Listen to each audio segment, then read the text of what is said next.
আজ সেই শুভক্ষণ এসে উপস্থিত হয়েছে। আজ কিন্তু আমার মিষ্টি সোনাগোপালের জন্মদিন। সকালবেলা তাই আমার সোনাগোপালকে পঞ্চামৃত দিয়ে প্রথমে স্নানটা করিয়ে নিচ্ছি। আমার গোপাল সোনার কিন্তু হলুদ রং খুব প্রিয়, তাই গোপাল সোনাকে আমি হলুদ রঙের বস্ত্রই পরিয়ে দিয়েছি। দেখে বলো তো আমার গোপাল সোনাকে কেমন লাগছে তোমরা। আজ তো জন্মদিন গোপাল সোনা, তাই বেলুন দিয়ে না সাজালে হয় বলো। তাই আমি গোপাল সোনার সিংহাসনটা বেলুন দিয়ে ভালো করে সাজিয়ে দিয়েছি আর ফুল দিয়ে। এইবার আমি গোপাল সোনার ভোগের আয়োজন করে নেব। আস্তে আস্তে সব সবজিগুলো কেটে নিয়ে আমি সবজিগুলো সব ভেজে নেব। 5 রকমের সবজি দিতে হয় তো গোপাল সোনাকে। আজ গোপাল সোনার যা যা পছন্দ সেগুলো করে নেব, আমিও করছি।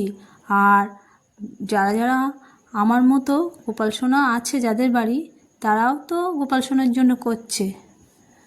তোমরা কে কে গোপাল সোনার জন্য কি কি তৈরি করেছো কমেন্ট করে জানাবে বন্ধুরা।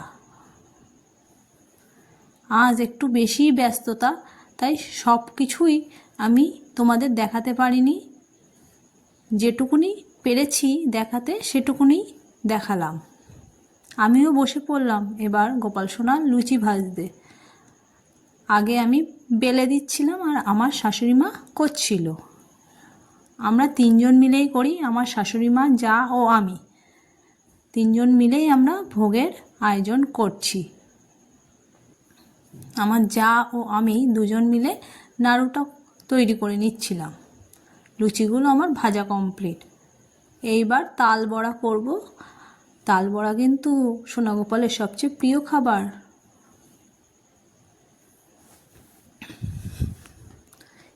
ভোগগুলো সব সোনাগোপালের সামনে সাজিয়ে দিয়ে আরতিটা করে নেব।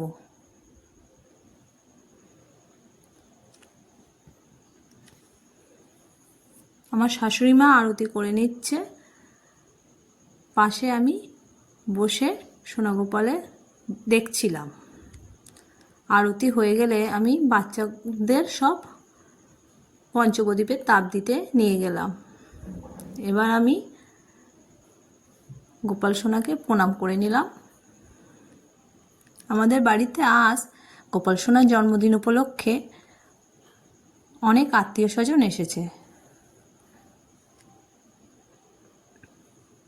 তারাও সোনাগোপালকে হ্যাপি বার্থডে উইশ করতে এসেছে। সবাইকে আমি গোপাল সোনার প্রসাদ দিয়ে দেব।